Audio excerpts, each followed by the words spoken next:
헌재가 편향성 논란에 직면한 모습입니다. 먼저 이미선 재판관 가족과 관련한 논란이 뜨거워지고 있는데요. 이 재판관 친동생이 윤석열 대통령 퇴진 특위의 부위원장으로 이름을 올린 사실이 알려진 겁니다. 여당 비판 듣고 와서 자세한 내용 알아보겠습니다. 지금 설 연휴 아닙니까? 그러면 온 가족이 만나잖아요. 그러면 예단할 수 있는 그 근거가 되지 않습니까? 그러면 형제끼리 만나서 그런 별 얘기 안 하겠습니까? 그럼 예단할 수밖에 없죠. 이 특정 정파에 휘둘리는 헌재 재판관이 있다는 거, 본인 스스로 정치 노름을 하고 있는 겁니다.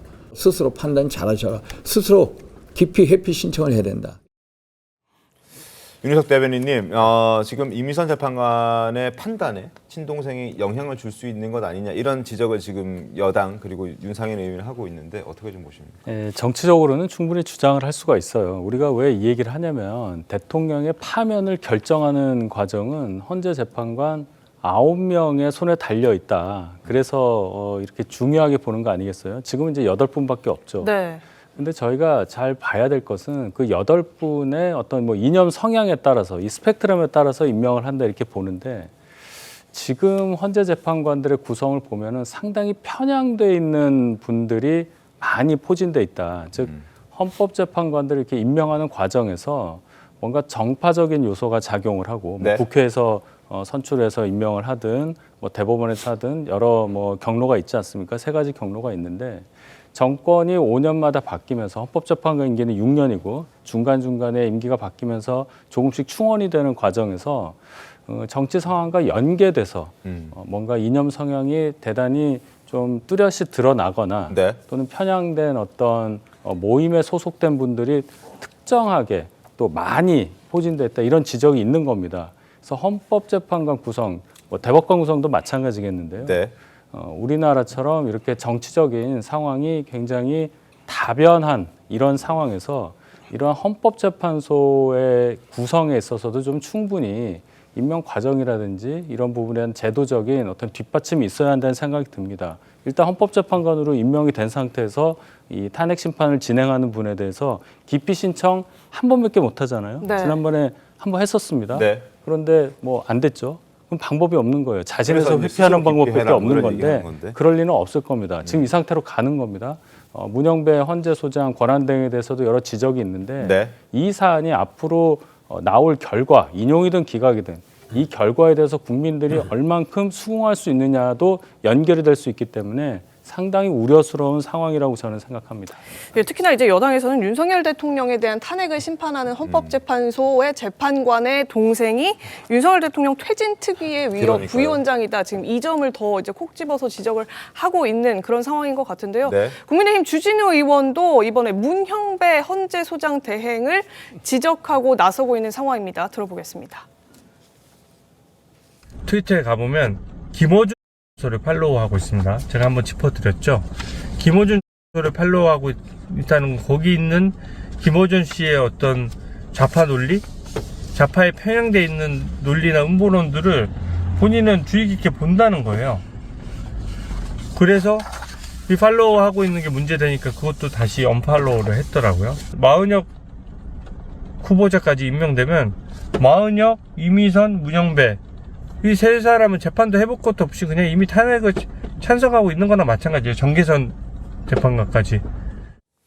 자, 문영배 대행을 포함해서 지금 나머지 마은혁 후보자 그리고 이미선 그리고 정계선 재판관까지 너무 한쪽으로 편향돼 있는 인사들이 지금 많이 포진해 있다라는 부분을 좀 지적하고 있습니다. 주진우 의원은. 그리고 문영배 대행에 대해서는 특히나 김어준 씨의 어떤 유튜브를 팔로우하고 있다는 부분도 지적했고 여러 가지 어쨌든 참 대행이 지금 저러한 모습이니 좀 믿을 수 없다 이런 지적들을 많이 하고 있는 것 같은데요. 민주당에서는 어떻게 좀 생각하십니까? 일단 뭐 민주당의 생각을 떠나서 국민들의 상식선을 생각하면 헌법재판관의 구성 자체부터 공부를 하셔야 될 것 같아요. 뭐 알면서도 부정하는 건지 모르겠으나 헌법재판관 구성은 3대 3대 3입니다. 국회, 대법원장, 그다음에 대통령. 이게 뭐냐면 대한민국의 민주주의를 구성하는 견제와 균형, 방원성에 대한 것들을 보장하기 위해서 3대 3대 3입니다. 이게 그러니까 뭐 진보성이 있든 보수성이 있든 그거와 무관하게 균형을 맞추기 위해서 구성이 되는 거예요. 그러면 그 자체를 부정해서 그러면 윤상현 의원이나 주진 의원처럼 본인 마음에 안 들면 그러면 본인들 마음에 드는 헌법재판관으로만 다 구성해야 됩니까? 이건 민주주의 구성이 아닙니다. 공산 독재주의적인 발상이죠. 그러니까 그 기본이 안 돼 있는 거예요. 그다음에 두 번째는 이미선 재판관도 그렇고 문영배 재판관도 그런 게 누구를 팔로우했다. 그다음 그 동생이 누구다. 이런 것들이 뭐냐면 전형적으로 헌재를 나중에 공격해라 라는 선동입니다. 그러면 서부지법 폭동도 헌재도 믿을 수 없는 사람들 구성됐기 때문에 만에 하나 헌재에서의 우리가 원하지 않는 대통령 탄핵 기각이 나오면 자 좌표 찍고 공격하십시오. 침입해서 난입하고 때려 부십시오. 이런 거의 그 정치인들로서는 절대 해서는 안 되는 그런 선전선동을 하는 부분이 있고요.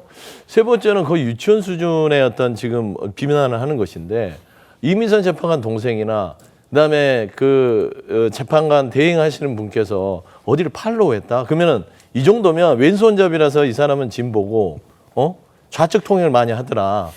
그다음에 왼쪽을 많이 보더라. 이런 수준인 거예요. 그러니까 대한민국의 지성이 있다면 네. 어떻게 이 재판관들에 있어서 누가 누구 친하냐. 반대로 그러면은 제가 한 해로 권선동 원내대표는 당장 사직하세요. 이재명 대표하고 사시동계 중대 거기에 얼마나 친하게 지냈습니까? 수시로 밥도 먹고 술도 먹고 그런 사람이 여당 대표하면 됩니까? 라고 주장하면 뭘 할 겁니까? 그런 거하고 똑같습니다. 그러니까 말도 안 되는 억제의 주장은 이제 사회의 분열론만 가져오고 사법 불신을 가져오기 때문에 제발 헌법기관의 의원들로서는 좀 정상적인 발언들을 했으면 좋겠다. 물론 뭐 선전성동의 행위이다. 이거는 이제 가정적인 상황에 대한 말씀이시라는 점도 짚어드리겠습니다.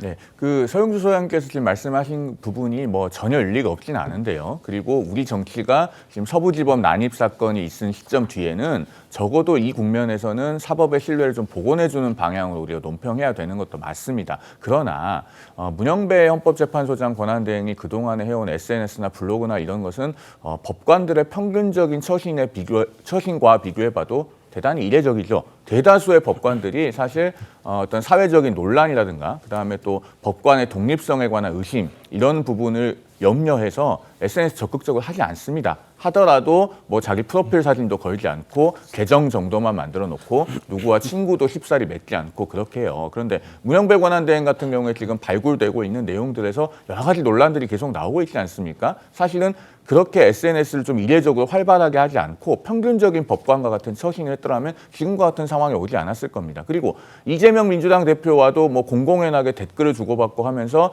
친분이 드러나는 부분들이 있기 때문에 지금 논란거리가 되고 있는 것이거든요. 그러면은 여기에 대해서는 적어도 헌법재판소에서 뭔가 어떤 책임 있는 입장을 내놔서 국민적인 논란을 좀 끊어줄 필요가 있다라는 생각이 듭니다. 그러니까 지금 윤희석 대변인님 SNS에서 이재명 대표와 문영배 헌법재판관이 굉장히 많은 소통을 했더라고요.